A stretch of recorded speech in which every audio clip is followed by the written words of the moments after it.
The Newsday continues here on One News Now. I'm Diego Castro, and here are the top stories of the hour. Tropical Depression Amang continues to move west-northwestward over Lamon Bay towards Polillo Islands. As of 4 a.m., Pagasa says the center of Amang was over the coastal waters of Jamalig, Quezon. Amang has a maximum strength of 45 kilometers per hour and gustiness of up to 55 kilometers per hour. The tropical depression is currently moving west-northwestward at 10 kilometers per hour. Amang is forecast to weaken into a low-pressure area within 12 hours. But for now, some areas remain under tropical cyclone wind signal number 1. These are the northern and western portions of Camarines Norte, the southern portion of Aurora, and the northern and eastern portions of Quezon, including Polillo Islands. The National Disaster Risk Reduction and Management Council reports that heavy rains and floods caused by Amang have affected at least 280 people in the Bicol region. Several towns in Camarines Sur, including Buhi and Pasacao, have been flooded. In Catanduanes, residents experience heavy rainfall, although the provincial government says the weather is starting to improve. The LGU said that so far there have been no reports of landslides and other damage to infrastructure. But until now, sea travel has yet to resume, leaving at least 900 stranded in ports. The Coast Guard says over 760 of them are stranded in Bicol ports, 93 in ports in the southern Tagalog region, and 55 in the Looc port in eastern Visayas. Inaasahan po natin na hanggang meron pa pong tropical cyclone wind signal number 1 ang Catanduanes ay no sea travel po talaga tayo. Passengers were also left stranded at the Parañaque Integrated Terminal Exchange. Trips heading to Catanduanes, Leyte, and Samar had been canceled due to bad weather. The PITX management has allowed passengers to stay in the terminal for the time being, but others chose to just wait for the next available trip to their destinations. Papunta po talaga kami ng Davao, kaya lang nung nagtanong ako mga alas 5, sabi daw, hindi na daw pwede kasi may bagyo daw po. Kami tatawid pa sana ng dagat, pero may boarding house naman yung anak ko sa sentro ng Pilar. Doon na lang kami pag inabot kami ng walang biyaheng bangka. To talk more about the effects of tropical depression Amang, we have on the phone Diego Mariano, head of the Joint Information Center of the Office of Civil Defense. Good morning, Sir Diego. Thank you for joining us. Good morning and good morning din po sa ating mga viewers. Yes, sir. Hingi lang tayo ng latest update. How many individuals have been affected? How many have been evacuated? Yes po, as of data this morning, meron pong 81 families and affected, which is equivalent to 280 individuals. And from that number po, 78 families are inside evacuated centers or 275 individuals ang nasa evacuation centers po. And sir, how many of them or how many families remain in the centers? So, 78 families po ang kasalukuyan po nasa loob po ng limang evacuation centers sa Region 5 pa lamang po yan. Okay. And of course, they need relief goods. What help does the local governments need to provide, like food, medicine, water, blankets? As of now, our LGUs can still provide yung mga needs or primary needs ng ating mga kababayan na affected. So actually, meron ng worth 48,000 na family food packs na naibigay. Pero kung meron pa pong gusto mag-augment or gusto pong tumulong sa mga naapektuhan ng bagyo, mas maganda po is mga clean coat clothing o malilinis na damit po. Dahil yung iba nga po is nabaha po sila. So yung mga damit po nila is medyo basa pa po ng baha o basa po ng ulan. Kaya kailangan po nilang malinis na damit na magagamit po nila sa evacuation center. Ayun, sir. So, para malinaw lang, other things like food, medicine, okay naman ang supply. So far, we just need clean clothes for the families. So, as of now, mas maganda po isang clean clothing po ang maibigay po natin. Dahil nga po yung pagkain, medicines ay po-provide pa po ng government.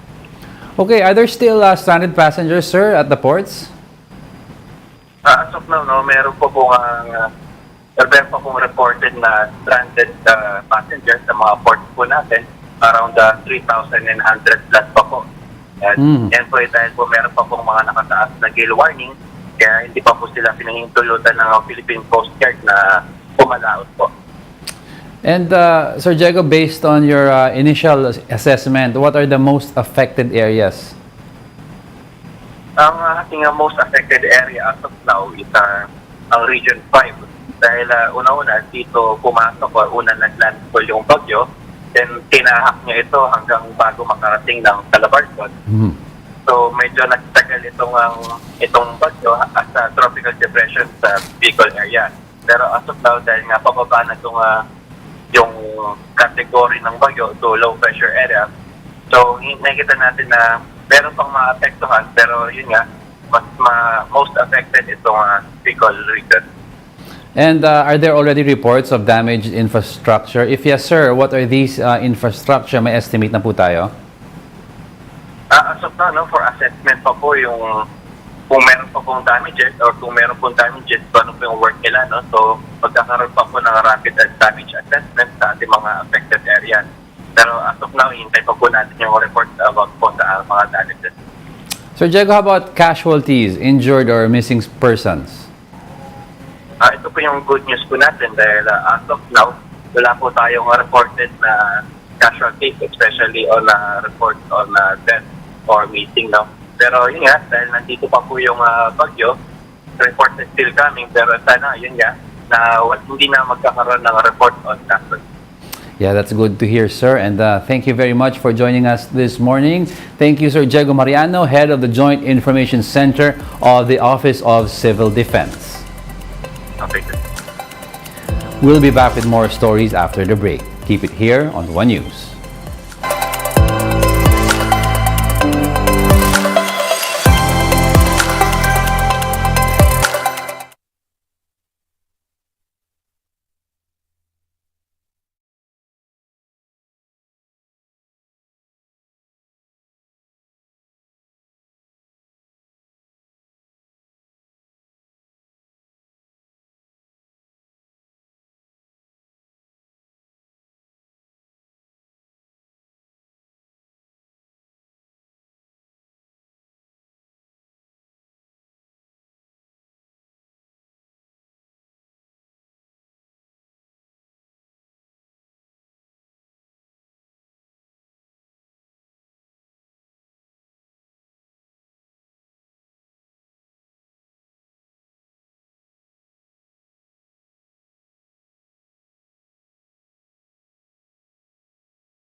You're still watching One News Now.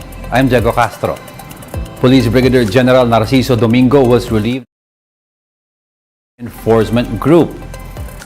In an official document, Domingo had been relieved of his post effective April 12 and reassigned to the office of the PNP chief. Recall that Domingo earlier announced he would file a leave of absence to heed the call of Interior Secretary Benhur Abalos. This amid his alleged involvement in the cover-up for a 6.7 billion peso Shabu haul in October 2022. A Muntinlupa court has issued an arrest warrant against former Bureau of Corrections Chief Gerald Bantag and Deputy Officer Ricardo Zulueta. This is in connection with the death of June Villamor, the alleged middleman in the killing of broadcaster Percy Lapid. The arrest warrant was dated April 12, 2023 and signed by presiding Judge Hener Gito of the Muntinlupa Regional Trial Court Branch 206. The warrant did not recommend bail for the murder raps against Bantag and Zulueta. On March 14, the Justice Department indicted Bantag and Zulueta for 2 counts of murder over the killing of Lapid and Villamor. Villamor, who supposedly contacted people to kill Lapid, was found to have died of plastic bag suffocation. The Justice Department says the International Criminal Court prosecutor's rejection of government's arguments in its appeal to stop the drug war probe was expected.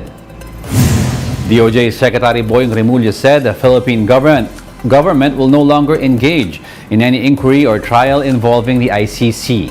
ICC prosecutor Karim Khan has earlier maintained that the ICC has jurisdiction over the alleged crimes committed when the Philippines was still a member of the court.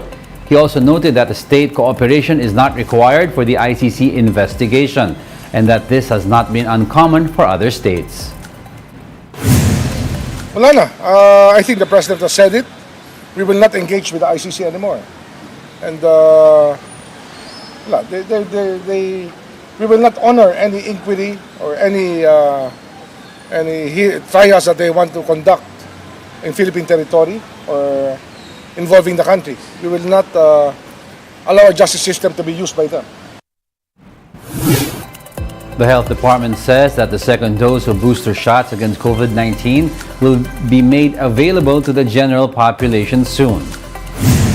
According to DOH Officer in Charge Undersecretary Maria Rosario Vergere, the government is simply waiting for the implementing guidelines on second boosters for Filipinos ages 18 and above. Based on the approved recommendation of the Food and Drug Administration, only doses made by AstraZeneca, Moderna, and Pfizer are greenlit for boosting. Sa ngayon po, binabalangkas pa ang ating mga guidelines, no? Na i-present na ito sa Executive Committee ng Department of Health last week. Nagbigay kami ng mga komento. Ngayon, fina-finalize na. So hopefully, within the week, we can issue and we can start our implementation the soonest time possible. The DOH clarifies, however, that the approval of second boosters for the general population has nothing to do with an increase in the number of cases recorded during the Holy Week. The decision for us to implement the second boosters for the general population is still based on science and evidence. It's not because tumataas ang mga kaso. And that's it for this hour. I'm Diego Castro. Join us again at 11:15 a.m. We are One News. All sides, all the time.